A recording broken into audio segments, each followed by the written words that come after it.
안녕하십니까. 네, 많이 추우시죠? 어제 밤에도 제가 밖에 나갈 일이 있어 나갔다 오는데 정말 춥더군요. 근데 오늘 아침에 더 추워요. 여기 오신 분들 대단하십니다.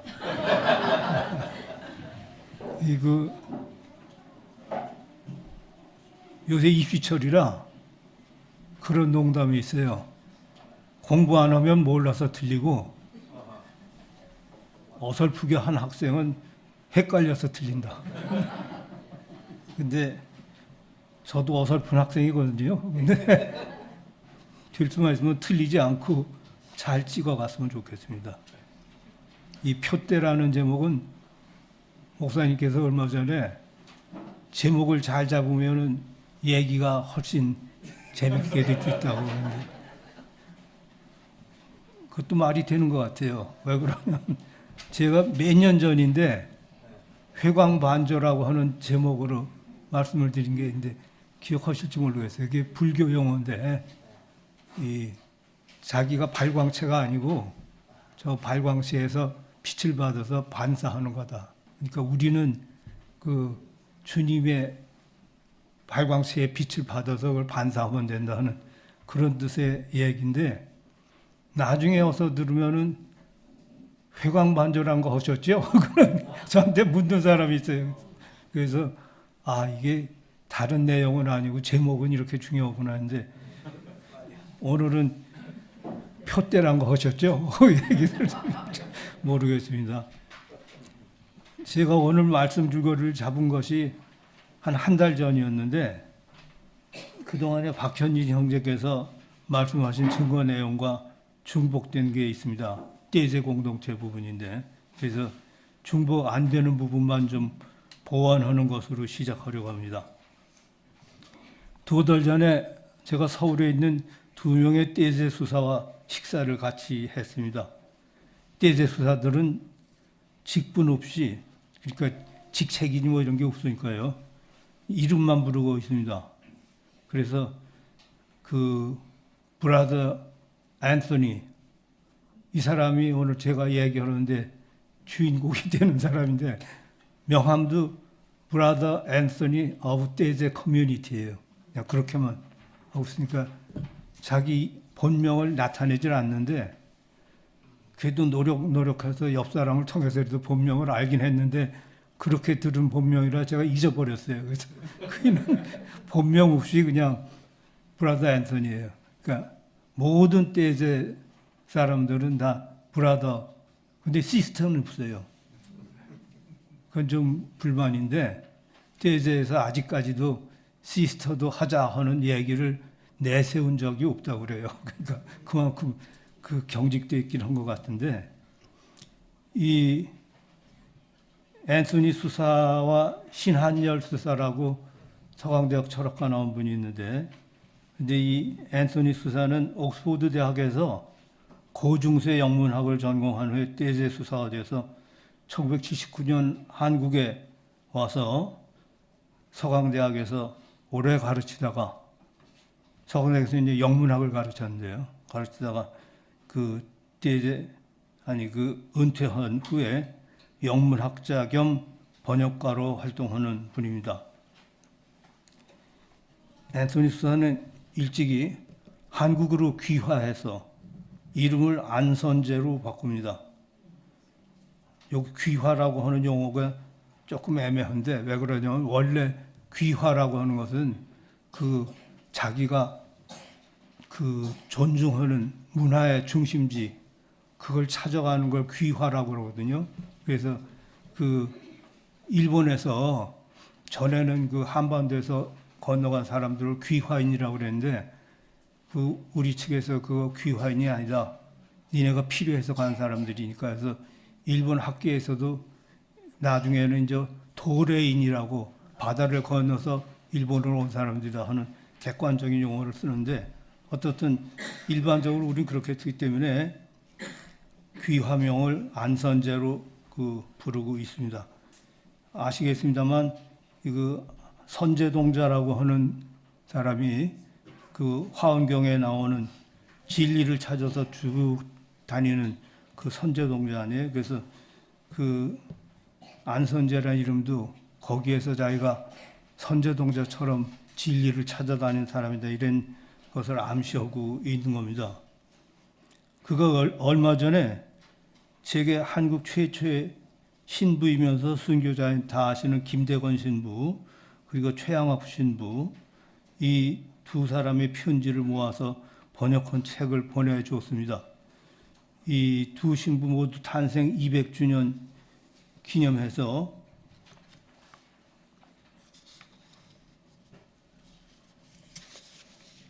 낸 책입니다. 원본은 물론 라틴어로 되어 있습니다만 이렇게 수행이 몸에 밴 분들과 함께 하면은 편안함을 느끼게 됩니다. 다 아시겠습니다만 대제 공동체는 그리스도인들이 서로 분열하고 반목하며 전쟁하던 때 바로 2차 대전 끝난 후부터 화해와 일치를 추구하는 신앙 공동체로 처음 개신교도들이 6명 모여서 시작했습니다. 후에는 이제 가톨릭과 개신교, 정교회, 루터교 등을 아우르는 초교파 수도 공동체로 발전합니다. 지금 그곳 분위기를 보면은 개신교 분위기보다는 오히려 성공회나 그 가톨릭 분위기가 더 많습니다만 이 모임에서는 주로 단순한 멜로디를 반복해서 부르면서 이 아까 제가 들으면서 들으니까 이 노래를 그 녹음해서 들려주는데 그 한번 보여줄 수 있으세요? 떼저 공동체 노래?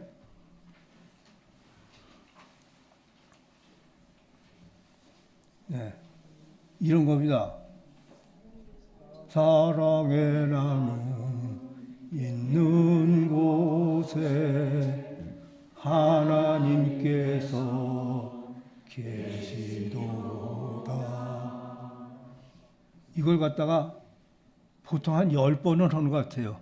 근데 이제 처음 리드하는 수사가 이 노래를 하면은 그 다 따라서 하고 그 리드하는 사람이 목소리를 적게 줄여가면서만 이제 끝나가는구나 하고 끝나게 되는 건데 이런 것을 부르면서 묵상에 서서히 들어가게 합니다.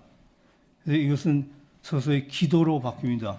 이 기도라고 하는 게 상당히 단순해요. 그래서 그냥 자기 생활에 그 한두 가지 생각나는 것을 얘기하고 그러면 그 우리의 기도를 받아주셔서 다 같이 하면서 또 다음 사람이 가고 다음 사람이 안 오면은 그냥 묵상 기도를 계속하고 이러는 겁니다. 그래서 이렇게 기도가 어느 정도 돌아가면서 하게 된 다음에는 이제 시편을 나눠 읽습니다. 뭐 꼭 시편만 읽는 건 아닙니다만 이 때에 대해서는 시편을 굉장히 중요하게 생각해서 시편을 많이 읽습니다. 이 때의 기본 내용이기도 합니다만 하나님께서는 그대 안에 계십니다. 그것이 그분의 거처입니다. 그분께 기도를 바치되 마치 그분이 그대 밖에 멀리 계신 듯 소리쳐 외치지 마십시오. 그분은 그대 존재의 깊은 곳에 계십니다. 기도는 내적 투쟁이며 때로 그것은 아무 말 없이 침묵 가운데 그저 우리의 전 존재를 하나님께 맡기는 것입니다. 이 대제 수사들은 각자 직업이 있습니다.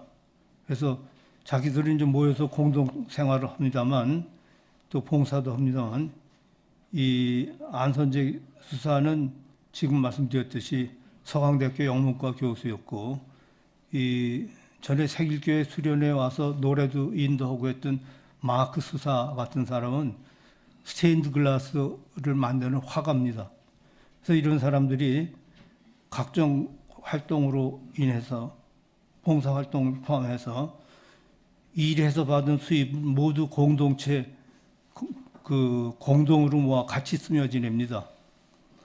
서울에는 이들이 공동체와 모임 장소 겸 생활초소로 화곡동 주택가 속에 조그마한 주택 한 채를 사용하며 요새는 매주 금요일 저녁에는 외부 참여자들과 함께 기도 모임을 합니다. 장소를 좀 더 큰 곳으로 옮겨서 그 시청 앞에 있는 성공회 본부에서 예배를 드린다고 합니다. 저는 아직 여긴 가보지 못했습니다만 제가 떼제 공동체를 알게 된 것은 지금은 고인이 된 영문학자 김영무 교수를 통해서였습니다. 그는 미국 유학 중에 떼제 모임에 열심히 참여하다가 스스로 수사가 될까도 생각했었는데 가족이 있는 몸이라는 것이 걸려서 포기를 한 신앙인이었습니다. 화곡동 모임에는 잘 아시는 정재현 선생님과 같이 가서 예배에 참여하기도 했습니다. 때론 퀘이커 신앙과 유사하기도 합니다만 기독교 신앙을 조용하고 신실하게 따르는 점에서 조금 차이가 있는 것 같습니다. 물론 서로 존중하고 배척하지는 않습니다. 그들이 한국에 온 계기가 흥미롭습니다. 유신 독재가 극성을 부리던 1970년대 후반 김수환 추기경이 유럽에 갔다가 떼제 공동체에 들린 적이 있습니다. 거기에서 기도하는 도중에 어느 외국인이 한국의 민주주의가 살아나게 해달라고 간절히 기도하는 것을 들었답니다. 전혀 뜻밖의 장소에서 누구인지도 모르는 외국인이 한국의 민주화를 위해 기도하는 것을 그렇게 감동을 받아서 한국에서도 떼제 공동체 운동을 하도록 추천하고 초기 정착에 김추기경이 도움을 주었습니다. 화곡동 집도 김추기경이 주선해 주었다고 들었습니다. 그들은 침묵 속에 자기의 영성과 마주하는 경험을 중요하게 여깁니다. 종교의 본질을 추구하고 있는 것이라고도 하겠습니다. 침묵은 절제이기도 합니다. 말을 절제하는 것은 모든 미덕 중에서도 가장 중요하다고 생각합니다. 가톨릭에서 운영하는 침묵의 피정수련원이 여러 곳에 있습니다. 어느 목사님이 한 주일 침묵 수행을 약속하고 갔는데 첫 하루를 견디기가 제일 힘들었다고 합니다. 사람이 말을 참는 것이 얼마나 힘든지 알겠다고 하면서 침묵이야말로 내면의 자기를 찾는 길인 것 같다고 얘기하신 적도 있습니다. 떼제 수행 내용 그대로 통하는 것과 같습니다. 잘 아시는 그 현각 스님 있죠? 하버드에서 학예사로 책을 썼던 현각 스님이 한국에서 제일 힘든 때가 언제냐고 했더니 지하철에서 예수천당 불신지옥 피켓을 든 그 열심 신자들이 셀러 당원들이죠. 이 사람들이 굳이 현각 스님 앞에 와서 피켓을 흔들면서 전도하려고 했던 때라고 합니다. 근데 어느 칼럼에서 자기는 절대로 기독교를 포기한 사람이 아니고 불교를 통해서 하나님을 받아들일 수 있다는 포괄적인 신앙인임을 밝힌 바가 있습니다. 그가 독일로 수행지를 바꾼 것도 조용하고 방해받지 않는 곳을 찾아 떠난 것 같습니다. 침묵은 절제의 극한이고 이는 곧 우리 삶의 지향점이라고도 하겠습니다. 삶이 끝나갈 때를 사라져가는 소실점에 이런 소실점이라고 했죠. 끝으로 가서 없어지는 소실점에 이루는 것이라고 한다면은 본질은 비슷하다고 할 수 있을 것 같습니다. 사람이 마지막에는 점점 아기처럼 되어서 엄마 품속에 들어가는 것과 같다는 얘기를 들은 적이 있습니다. 그 참 그럴듯한 비유라고 생각이 됩니다. 이런 소실점이 지향점이라면은 이는 표대로 바꿔도 될 것 같습니다. 제가 여기 표대라는 제목을 정한 것도 아까 그 서정영 자매가 읽어주신 그 오늘의 말씀 중에 그 빌립보서 끝에 나오는 게 있습니다. 거기에 보시면은 이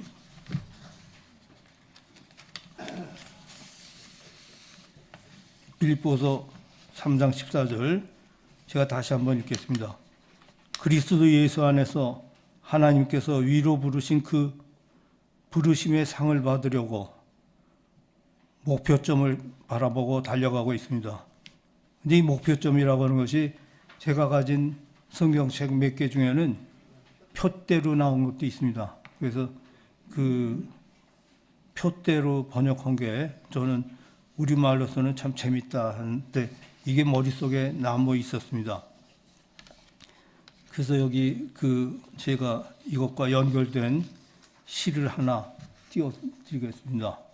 요거 다 아시죠? 깃발이는.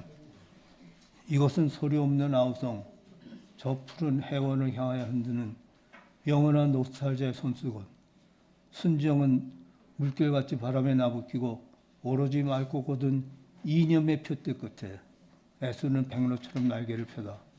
아 누구던가 이렇게 슬프고도 애달픈 마음을 맨 처음 공중에 달 줄을 안 그는, 이런 시가 있어서 아마 다들 고등학교 때쯤 읽으셨을 거로 생각을 합니다만, 이 유치한 시인은 시적인 언어로 깃발을 말합니다만 저는 이 시에서 표대라는 표현이 제게는 특히 마음에 와 닿습니다.